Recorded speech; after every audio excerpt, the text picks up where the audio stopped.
बंद ये जिहाद करो, वोट समाप्त करो। ये एकमात्र लैंड जिहाद है और ये भारत किसी के बाप का है क्या? एक आतंकवादी संस्था है वक्फ बोर्ड, जिसको कांग्रेस ने लीगलाइज किया है। भूमाफियाओं को कांग्रेस ने लीगलाइज किया है। आप बताइए कि वक्फ बोर्ड ने आज तक किस गरीब मुस्लिम को खड़ा किया है अथवा सीधे उसको मदद किया है?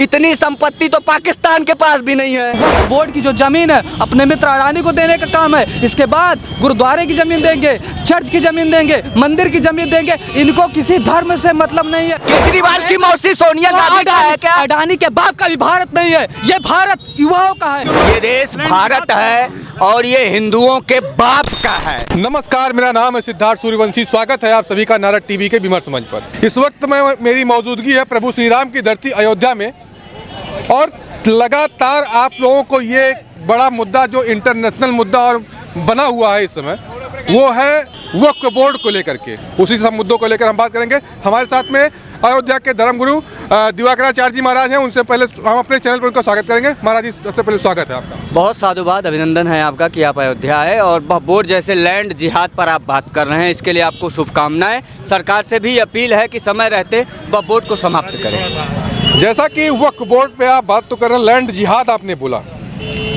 लेकिन एक बड़ा मुद्दा जो विपक्ष कहता है या फिर उधर के जो धर्मगुरु हैं, उधर से जो मौलाना मौलवी होते हैं, वो कहते हैं कि जो एक मंदिर और मठों में भी तो ज़बरदस्त तरीके से वहाँ भी लैंड जिहाद भी होता है, वहाँ पे भी उनके नाम काफ़ी बेनामी संपत्ति होती है। आज तक के इतिहास में कोई एक भी जमीन बता दे कि मठ मंदिर के नाम पर उसको अवैध रूप से अतिक्रमण किया गया हो, जबकि अभी आज का न्यूज़ है, तमाम पेपरों में, तमाम जो है डिजिटल और प्रिंट मीडिया में छपा है कि 994 जमीनें वक्फ बोर्ड ने अवैध रूप से अतिक्रमण किया हुआ है।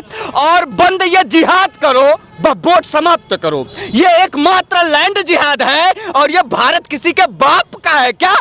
ये इस्लाम के बाप का है क्या? ये किसी मौलवी मौलाना के फतवे का है क्या? ये जिहाद का क्या है? ये शरिया का है क्या? ये शाश्वत सत्य सनातन धर्म का धरती है। ये प्रभु श्री राम की धरती है, राम की है और कृष्ण की है। और यदि यहाँ मंदिरें नहीं होंगी तो क्या चर्च बनाया जाएगा क्या? क्या यहाँ मस्जिद निर्माण कराई जाएगी क्या? क्या यहाँ लैंड जिहाद कराया जाएगा क्या? इसको संपूर्ण रूप से बैन किया जाना चाहिए, अन्यथा पूरे देश में इसके लिए आंदोलनरत होगा हिंदू समाज। क्योंकि आने वाले समय में वक्फ बोर्ड ने पूरे देश में जिस प्रकार से हिंदुओं के बच्चों के भविष्य को गर्द में डालने का कार्य कर रही है ना, हिंदू समाज इसको कतई स्वीकार्य नहीं करता है। और मैं मांग करता हूँ कि हर घर से हिंदू अब आंदोलनरत हो और वक्फ बोर्ड को समाप्त करे, क्योंकि वक्फ बोर्ड एक ऐसी संस्था है जिसको कांग्रेस ने आतंकी मानसिकता के माध्यम से जन्म दिया और 2013 में ऐसा संशोधन किया कि वक्फ बोर्ड अगर आपकी जमीन पर सम्मन जारी करता है, नोटिस जारी करता है, तो वो आपके बाप का नहीं बल्कि वक्फ बोर्ड का हो जाएगा, ओम स्वाहा हो जाएगा और दुनिया के किसी कोर्ट में आप अपील करने के लायक भी नहीं है। यानी कि आप देखिएगा अतिक्रमण की मानसिकता कि अगर वक्फ बोर्ड ने हमारी ज़मीन, आपकी ज़मीन या किसी की ज़मीन को कब्जा कर लिया तो ना वहाँ सुप्रीम कोर्ट काम करेगा, ना वहाँ संविधान काम करेगा, ना वहाँ न्यायालय काम करेगा। अरे भैया, सीधे तौर पर बोलो ना कि एक आतंकवादी संस्था है वक्फ बोर्ड, जिसको कांग्रेस ने लीगलाइज किया है। भूमाफियाओं को कांग्रेस ने लीगलाइज किया है। इतनी संपत्ति तो पाकिस्तान के पास भी नहीं है। 8.4 लाख एकड़ करोड़ में पाकिस्तान फैला हुआ है और वक्फ बोर्ड के पास 9.1 लाख करोड़ एकड़ जमीन वक्फ बोर्ड के पास है। इतनी संपत्ति तो पाकिस्तान के पास भी नहीं है। अभी हाल फिलहाल का एक बयान, अभी सुधांशु त्रिवेदी भारतीय जनता पार्टी के प्रवक्ता हैं और राज्यसभा सांसद हैं मौके पे, उनका यही कहना था। उन्होंने कहा कि इस भारत देश में उतनी सरकार के पास जमीन है जितना वक्फ बोर्ड के पास है। इसमें क्या सत्यता है? यथार्थ सत्य है भैया। वक्फ बोर्ड यथार्थ सत्य है। और अयोध्या जनपद में आप खोजिए ना तो राम जन्मभूमि से ज्यादा वक्फ बोर्ड का कब्जेदारी अयोध्या जनपद में है। कोई एक भी जनपद नहीं बचा है भारत में ना जिसके वक्फ बोर्ड के पास जहां जमीन ना हो। यह पूरी तरीके से लैंड जिहाद आतंकवादी मानसिकता को दर्शाता है। और आज भारत में हो रहे अनेकों दंगे, अनेकों पथराव, अनेकों जिहाद को पालने और पोषने का काम वक्फ बोर्ड के पास है। और मैं तो मानता हूं कि वक्फ बोर्ड को समाप्त करने की जिम्मेदारी ना सिर्फ हिंदुओं का है बल्कि उन सच्चे मुसलमानों का भी है जो कर पर किसी अवैध जमीन पर पूरी तरीके से इस्लाम को अवैध मानते हैं और ये मानते हैं कि वो नापाक है, ये नापाक है। और ये मुस्लिमों को भी आगे आना चाहिए और वक्फ बोर्ड समाप्त करने के लिए सरकार से गुहार लगानी चाहिए। आप बताइए कि वक्फ बोर्ड ने आज तक किस गरीब मुस्लिम को खड़ा किया है अथवा सीधे उसको मदद किया है। हाँ, वक्फ बोर्ड ने उन आतंकवादियों को जरूर मजबूत किया है जिनके हाथों में पत्थर होते हैं, जिनके हाथों में बम होते हैं, जिनके हाथों में हथगोले होते हैं। डरते होंगे वो लोग जो सेकुलरिज्म की मानसिकता को धारण करके और बांग्लादेशी हिंदुओं के खुलेआम कत्लेआम पर एक शब्द नहीं बोल पाते हैं। लेकिन अयोध्या से मैं दिवाकराचार्य महाराज सीना ठोक के कहता हूं कि जिस पाकिस्तान का 8 लाख 1 पॉइंट एकड़ में फैला हुआ जमीन आज वक्फ बोर्ड फेल कर चुका है भारत में, वह सिर्फ लैंड जिहाद आतंकवाद है जिसे कांग्रेस ने जन्म दिया है। और मैं दावे के साथ कहता हूं, चुनौतीपूर्ण तरीके से कहता हूं और बहुत जिम्मेदारी के साथ कहता हूं, बोर्ड को बैन नहीं किया गया, संपूर्ण रूप से प्रतिबंधित नहीं किया गया, भंग नहीं किया गया तो आने वाले समय में वक्फ बोर्ड इतने बच्चों के हाथों में हथियार बम गोले दे देगी कि जो भारत के बच्चे हैं उनका भविष्य गर्द में चला जाएगा। चलिए, बहुत हम दोबारा आपके पास आ रहा हूँ। महाराज जी, आप सही रुकिए। अयोध्या के युवा हैं, ये हैं नीलेश चतुर्वेदी जी और आम आदमी पार्टी से ताल्लुक़ रखते हैं। क्या कहेंगे? महाराज जी ने इतनी बातें बताई, कांग्रेस के ऊपर आपका ही घटक दल है कांग्रेस पार्टी, उनके ऊपर इतना ज़्यादा आरोप लगाया गया, इस पे आप क्या कहेंगे? देखिए, सबसे पहले आपके दर्शकों को जय सिया राम। मैं किसी पार्टी अगर पक्ष में अभी नहीं रखूँ, मैं अपने बात में आपको बताना चाहता हूँ जी। देखिए, ये वक्फ बोर्ड 2 वजह से लाया जा रहा है। वक्फ को बोर्ड लाने का 2 कारण है। पहला कारण मैं आपको बताना चाहता हूँ, संविधान की धारा 26 जिसमें धार्मिक स्वतंत्रता की आज़ादी का उल्लेख है, जिसमें धर्म की संपत्ति पर अपने धर्म के पूजा पाठ करने की पूरी तरह स्वतंत्रता है। पहला, ये बोर्ड लाने का मकसद संविधान को खत्म करना है, क्योंकि यह वही संविधान है जिसे बाबा साहब भीमराव अम्बेडकर ने बनाया था। तो भांग खाए हो क्या? जिस वक्फ बोर्ड को 1954 में प्री प्लानिंग बनाया गया और 1964 में पास किया गया और संविधान पर जबरन अवैध तरीके से एक नियम और कानून लाया गया, उसको ये संविधान खत्म करने की बात करते हैं। कितना जानते हो तुम संविधान के बारे में? संविधान के बारे में कितना जानते हो? और दूसरा कारण है वक्फ को बोर्ड, मैं टिप्पणी टिप्पणी नहीं करना चाहता, मैं अपनी बात ही करना चाहता हूँ। दूसरी बात मैं बताऊँ, वक्फ बोर्ड को लाने का दूसरा सबसे बड़ा कारण है वक्फ बोर्ड को लाने का अपने दोस्त अडानी और अंबानी को मजबूत करना। मैं कोई गलत नहीं बोल रहा हूँ, मैं तथ्य के साथ बोलना चाह रहा हूँ। पहले मेरी बात सुनने दीजिए। मेरी बात सुनिए। मर्यादा सुनिए, मेरी बात सुनिए। अब मैं पूरे तथ्य के साथ बोल रहा हूँ, मैं तथ्य की बात कर रहा हूँ, मैं तथ्य से बोलना चाह रहा हूँ। पहली जमीन रेल की जमीन अपने मित्र को दी, सेल की जमीन अपने मित्र को दी और अयोध्या में, सुनिए, अयोध्या में खड़ा हूँ, अयोध्या में 13,000 एकड़ जमीन सेना की वो अपने मित्र अडानी को देने का काम किया है। तो और दूसरी बात बताऊं, वक्फ बोर्ड, अभी वक्फ बोर्ड की बात नहीं, वक्फ बोर्ड की जो जमीन है अपने मित्र अडानी को देने का काम है। इसके बाद गुरुद्वारे की जमीन देंगे, चर्च की जमीन देंगे, मंदिर की जमीन देंगे। इनको किसी धर्म से मतलब नहीं है, इनको देश की जनता से मतलब नहीं है। इन्हें सिर्फ और सिर्फ भारतीय जनता पार्टी को अपने मित्र अडानी से मतलब है, न देश की जनता से मतलब है, न हिंदू से मतलब है, न देश के लोगों से मतलब है। चलिए, बहुत बहुत धन्यवाद। हम आपके पास दोबारा फिर पहला प्रश्न मैं अडानी पे ही कह देता हूँ। अगर बाई चांस अडानी को जमीन दे भी रहे हैं, अडानी क्या करेगा?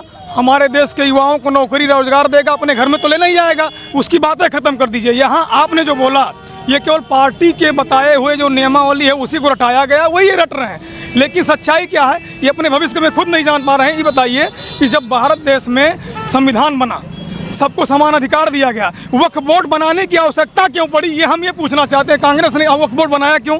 वक्फ बोर्ड बनाने का मतलब केवल क्या था कि मुस्लिम तुष्टीकरण करके राजनीति करना और मुस्लिमों को धीरे धीरे आगे कर करके हिंदू राष्ट्र को मुस्लिम राष्ट्र में परिवर्तित करने के लिए योजना बनाई गई थी। क्या जरूरत थी यहाँ वक्फ बोर्ड की? किसी मंदिर की बात उठाई गई, आपने पूछा कि मंदिर वाले भी अतिक्रमण किए हैं।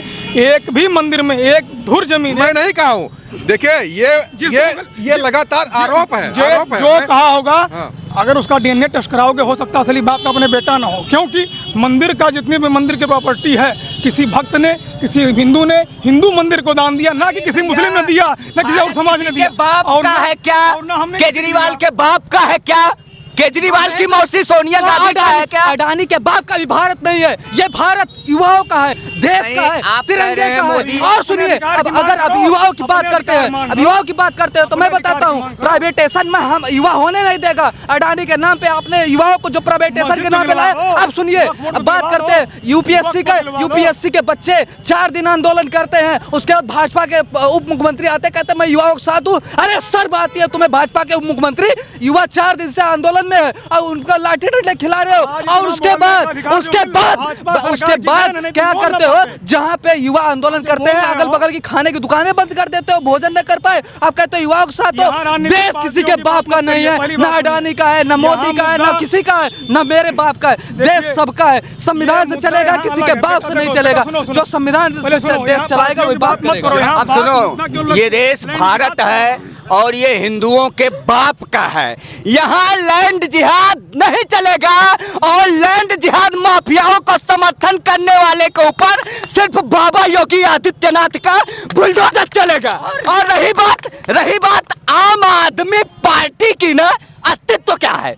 अस्तित्व क्या है उस शराबी घोटालेबाज की? उस अस्तित्व क्या है जिसके 4 से ज्यादा मंत्री जेल की यात्रा करके आ गए हो, जिसका मुख्यमंत्री अभी जेल से यात्रा करके आया हो, आप उसको आम आदमी पार्टी बता रहे हैं? तो फिर खड़ी हुई ये जनता क्या है? ये आम आदमी नहीं है क्या? भारतीय जनता पार्टी को तीसरी बार पूर्ण बहुमत से, और जो तुम अडानी चिल्ला रहे हो, ये आज से चिल्ला रहे हो क्या? आपको आज से चिल्ला रहे हो तुम? मेरी बात सुनिए, अब आपने कहा आम आदमी पार्टी का अस्तित्व क्या है, मैं बताना चाहता हूँ आम आदमी पार्टी का अस्तित्व क्या है। मात्र 10-11 साल की पार्टी, मात्र 10-11 साल की पार्टी 3 बार आपको दिल्ली में धूल चटाने का काम करती है, पंजाब में आपको 0 करती है, गुजरात में पहली बार घुस के 5 सीट लेके 16% वोट बैंक लेके आते हैं। समर घबराइए मत, अगली बार गुजरात में आम आदमी पार्टी सरकार बनेगी, गोवा में बनेगी, और अगला प्रधानमंत्री आम आदमी पार्टी होने जा रहा है।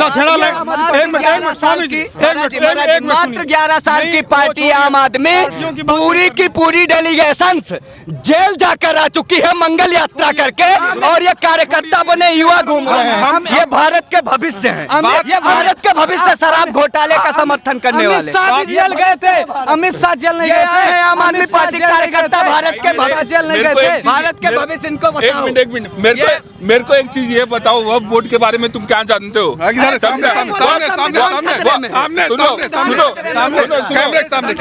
वक्फ बोर्ड एक संस्था है, वक्फ बोर्ड एक संस्था है कि कोई भी आदमी, जैसे कि कोई जिसी के पास भी लड़के बच्चे नहीं है या आप उसको दान देना चाहते हो, जैसे मैं भी एक संस्था चला रहा हूँ, मेरे संस्था का नाम दया सारा फाउंडेशन है। तो अभी मेरे आपसे अगर डोनेशन मांगूंगा कि भैया मेरे को थोड़ा सा लैंड की जरूरत है, आप मुझे दे दीजिए, तो आपके पास अगर मेरे को आपको देने की इच्छा होएगा तो बोलेंगे हाँ भैया आप ले लो करके, समझे?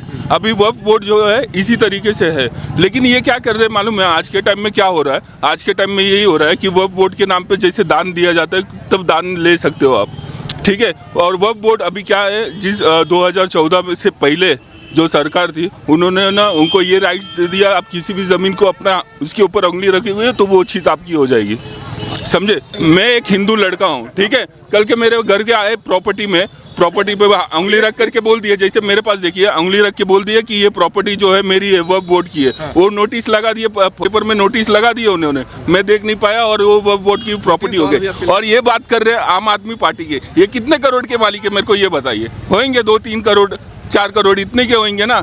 अरे भाई मेरे मालिकाने की बात नहीं है, नहीं मालिकाना की बात नहीं है, इनको पहले नंबर है ना, समझ के बोलना चाहिए मैं क्या बोल रहा हूँ करके, देखिए वो समझे?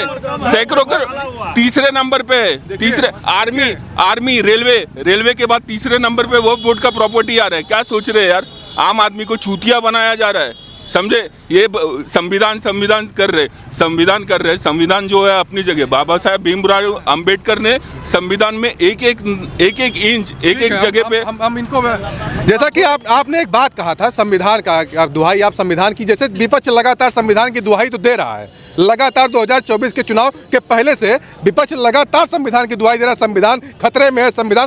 क्या वक्फ बोर्ड संविधान में कहीं संविधान का हिस्सा है? वक्फ बोर्ड संविधान का हिस्सा है? बिल्कुल ये जायज बात है। आप हमको ये बताइए कि मूल प्रति में संविधान का हिस्सा है? देखिए, मैं आपको साफ बताता हूँ, मैंने पहले भी मैंने आपको पहले हिंट दे दिया हूँ, मैंने पहले ही आपको हिंट दे चुका हूँ। धारा 26 का साफ उल्लंघन। दूसरा बात मैं कहना चाहता हूँ, आप ये बात अब ये सुनिए, अब ये बात सुनिए, लगा सुनिए, धार्मिक स्वतंत्रता का आजादी, अब शांत रहिए। दूसरी बात ये होती है कि जो वक्फ बोर्ड, बांग्लादेश, तमाम ये जो मुद्दे हैं जिसको देश से कोई मतलब नहीं है, देश को मतलब है शिक्षा, स्वास्थ्य, रोजगार से, इनसे भटकाने का काम किया जा रहा है। बीपीएससी के बच्चे आंदोलन करें, उसको दबाने का काम किया जा रहा है। यूपीएससी के बच्चों का आंदोलन दबाने किया जा रहा है। लगातार बच्चों और छात्रों, युवाओं को दबाने का काम किया जा रहा है। हम दिवाकराचार्य जी के पास आएंगे। दिवाकराचार्य जी के, क्योंकि एक सवाल आपका आपसे यही है, हम अगर बात करेंगे राजनीतिक पार्टियों की, क्या कोई पार्टी किसी धर्म की रक्षक हो सकती है? खास करके अगर सनातन का रक्षक कोई राजनीतिक पार्टी हो सकती है? ये आप इस पे क्या तय करती है? सुरक्षा व्यवस्था सुनिश्चित करती है, क्योंकि भारत में लोकतंत्र है, भारत में संविधान है। ये अगर राजनीतिक पार्टियां धर्म और मजहब को संरक्षण ना दे रही होती तो आज लैंड जिहाद यानी कि वक्फ बोर्ड होता ही ना। तो आपके सवाल का जवाब मिल गया। रही बात धारा 26 की, कि भैया को आम आदमी पार्टी खैर युवा है और कार्यकर्ता, इनको खूब खूब बधाई है, खूब आगे जाएं। ये अच्छा काम कर रहे हैं, चिल्ला रहे हैं, बोल रहे हैं, कम से कम फेस कर रहे हैं, लेकिन चीज़ों को तरीके से बताना सीख जाएंगे जिस दिन, ये नेता बन जाएंगे। आपको नेता बनने की बधाई है, शुभकामनाएं हैं, लेकिन नेता बनिएगा तो सभी के भविष्य का ख्याल रखिएगा। धारा 26 आप कहाँ से पढ़ के आए मैं नहीं जानता, लेकिन धारा 26 में डॉक्टर बाबा भीमराव अंबेडकर साहब ने ये बताया आपके अनुसार कि सभी को अपने धार्मिक आज़ादी, धार्मिक स्वतंत्रता देता है। पहली बात, सृष्टि में एकमात्र धर्म है सनातन धर्म। तो अगर धार्मिक स्वतंत्रता किसी को प्राप्त होती है शब्दों के आधार पर, क्योंकि वकील जब कुछ भी बोलता है कोर्ट में तो वो चीज़ें शब्दों पर निर्भर होती हैं। आपने कहा कि धार्मिक स्वतंत्रता ना, तो मजहब है वो जिसको लेकर आप यहाँ खड़े होकर लड़ रहे हैं और 125 करोड़ हिंदुओं का विरोध कर रहे हैं, और धारा 26 डॉक्टर भीमराव अंबेडकर को कोट करके बता रहे हैं कि संविधान धार्मिक स्वतंत्रता की आज़ादी देता है। तो मात्र सनातन धर्म ही एक धर्म है जिसको डॉक्टर बाबा भीमराव अंबेडकर ने स्वतंत्रता पूर्व तरीके से संरक्षण दिया है और आज़ादी दी है। तो सबसे बड़ी बात ये हो गई। और आप संविधान संरक्षण की बात कर रहे थे वक्फ बोर्ड को लेके, तो वक्फ बोर्ड की मूल प्रति में ना वक्फ बोर्ड जैसा कोई नाम, कोई कानून और कोई नियम नहीं है भैया, ठीक है। इसको आपका ही डेलीगेशंस INDIA, इसका मतलब आप नहीं जानते होंगे। जानते हैं क्या? इंडिया का फुल फॉर्म बताइए जो कांग्रेस ने बनाया। अरे हम आपके कहने पे बात करेंगे, आप इनको आता ही नहीं है, जो इनका Indian national development inclusive alliance बना है 2024 में लोकसभा चुनाव का, ये ह्यूम की मानसिकता को दर्शा रही कांग्रेस पार्टी को पहली बार 2024 लोकसभा चुनाव में ये याद आया कि हमें भारतीय राष्ट्रीय सामूहिक संगठन के रूप में कार्य करना होगा, क्योंकि अब अंग्रेजों की मानसिकता को भारतवासियों ने नकार दिया है और ये उनके घटक दल के कार्यकर्ता